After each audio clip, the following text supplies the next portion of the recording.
Në vim do të flasim të turizmin, lidhur me problematikat që po hasi bizneset në këtë fillim sezoni, apo edhe përgatitjet që ata po bëjnë, do të diskutojnë në këto momente drejt për së drejti në një bised me ekspertin Florida Zani. Zonja Zani, përshëndetje, faleminderit. Faleminderit juve. Zonja Zani, jemi në nisje të sezonit të ri turistik. Çfarë pritshmërit kemi aktualisht? Atëherë, pritshmëritë dhe kërkesat janë të mëdha për Shqipërinë. Ne kemi parë ishim në panajirin e turizmit në Berlin dhe tani klientët janë drejtuar drejt Shqipërisë. Domethënë, dhe agjenci turistike të huaja po na kërkojnë vetë Shqipërinë, duke qenë se ka fluturime direkte, duke qenë se kemi akoma një treg i lirë. Ofrojmë shumë, domethënë, nga ushqimi i mirë, nga sajtet turistike, dhe siç thash, shërbimi po rritet dita ditës, po përmirësohet. Po, dhe duke marrë shkas nga ajo që ju thatë, pra që pritet një fluks turistësh për të vizituar Shqipërinë, a janë bërë përgatitjet e duhura nga bizneset dhe institucionet për të pritur pra këtë fluks turistësh? Atëherë, besoj që qeveria po merret me pjesën e pastrimit plazheve, ka bërë një marrëveshje me ndjes policisë dhe institucioneve përkatëse. Kjo ka ndodhur që vjet që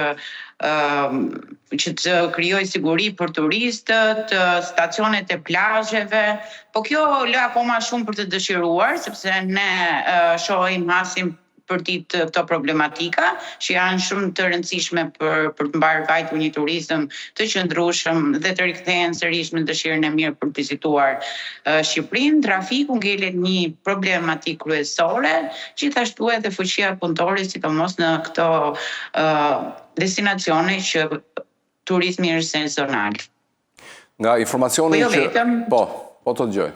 Jo vetëm, domethënë çdo biznes që lidhet me turizmin, po hasim vështirësi dhe kjo e kthem pak akoma më të vështirë, sepse për të ruajtur atë autenticitetin, ne normalisht duhet kemi njerëzit tonë, domethënë që të shërbejnë, të informojnë, të jenë, domethënë kudo në shërbim të jenë shqiptarë, sepse është shumë e lehtë marrim nga jashtë, po prap ne nuk do ju ruajmë ato, nuk do ta mbajmë vendin ton autentik siç është, domethënë.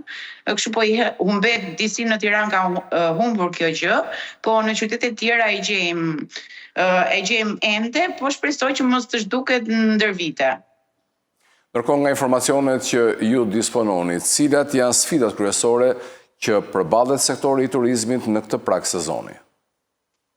Siç ju thash, fuqia punëtore është, sepse me sa kam informacion, në rreth 4% 2 vitet e fundit e të rinjve janë larguar jashtë Shqipërisë, edhe nuk ka ngelur shumë njerëz që duan të punojnë, kemi dhe shumë pensionistë, kështu që kjo e bën akoma më të vështirë, domethënë, për t'i organizuar gjërat siç duhet, siç i duan turistët e huaj.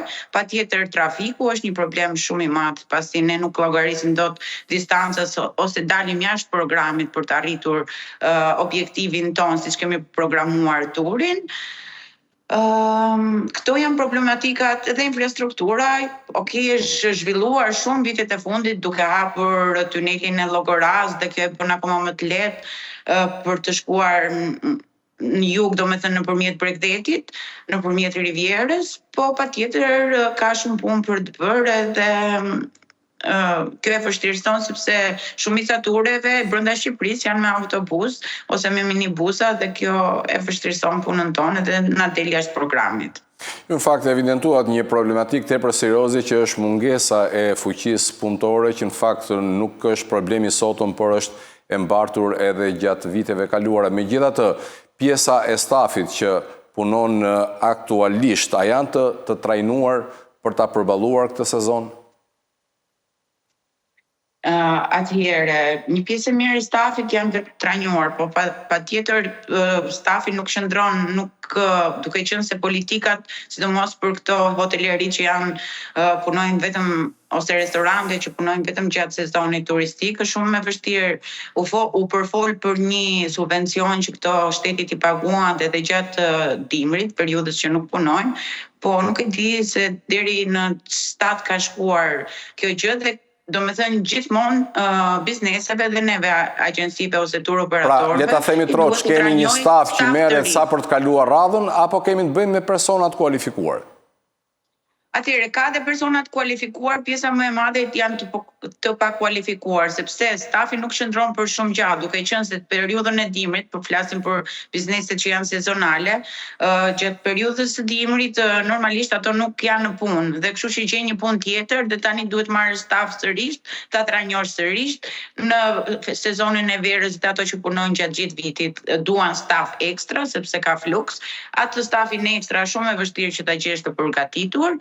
Duhet ta trajnosh dhe në momentin që e trajnojnë shumë punonjës edhe mund ta ose nuk duan të punojnë aq shumë, aq gjatë, dhe kjo has shumë probleme sepse pjesa më e madhe e stafit, përveç se stafit kryesor që mund të jenë patjetër profesionist dhe kanë vite, pjesa tjetër dërmuese janë të pakualifikuar. Okej, ndërkaq. Edhe për shkak sepse nuk ka shumë tani vitet e fundit janë hapur shkolla profesionale të ndryshme për fusha të ndryshme të turizmit, po prap shohim mungesë, domethënë se duke qenë se ka dhe mungesë njerëzish. Ndërkohë, zonja Zani, do doja t'ju bëja një pyetje. Lufta në lindjen e mesme mos vallë ndikon disi pra në uljen e turizmit, mos vallë ekziston frika edhe nga turistët pra që mund vinë në Shqipëri apo dhe shqiptarë që udhtojnë drejt vendeve të tjera. Ekziston një frikë e tillë pra që ti stepi ata për të lëvizur në drejtim të vendeve? Atëherë frika ekziston, sidomos patjetër nga shqiptarët, që ekziston edhe kur shkojnë në vende që nuk janë të prekura ose janë afër me luftën, kur janë udhëtime të gjata, po marrin shumë me frikë dhe po kërkojnë t'i kancelojnë. Po kjo është e pamundur sepse nëse këto zona nuk janë të prekura, nuk mund t'i kancelosh. Për sa i përket turistëve të huaj që vinë në Shqipëri, normalisht shumë kompani izraelite kanë kanceluar udhëtimet drejt Shqipërisë për shkak të luftës, dhe kjo normalisht bën një ulje disi të turistëve, por nuk besoj se do ndikojë ke turistët europianë që do të vizitojnë Shqipërinë. Ndërkaq turistët vendas, a mund të ketë ndikim pasi marrim rastin e Turqisë që edhe ajo është goditur pra nga Irani në konfliktin që po zhvillohet në lindjen e mesme, marrim parasysh të faktin që pjesa më e madhe e shqiptarëve të cilët kanë mundësi ekonomike i drejtohen pikërisht pikave turistike turke. A do drejtohen shumica e tyre pra në vendin tonë dhe nuk do të lëvizin? Që kur do filloj, do me thënë që hodhën raketat e para, do me thënë u pati një stopim si me thik, do me thënë për pushimet verore, sidomos për pjesën e Turqisë. Janë shumë të rrallë edhe shumë të pakët, ato që po pyesin, jo për të rezervuar, që tashmë nuk pothuajse nuk ka fare rezervime, dhe kjo e kam dëgjuar edhe nga kolegët e mi që kanë hasur vështirësi dhe problematika për shkak të luftës.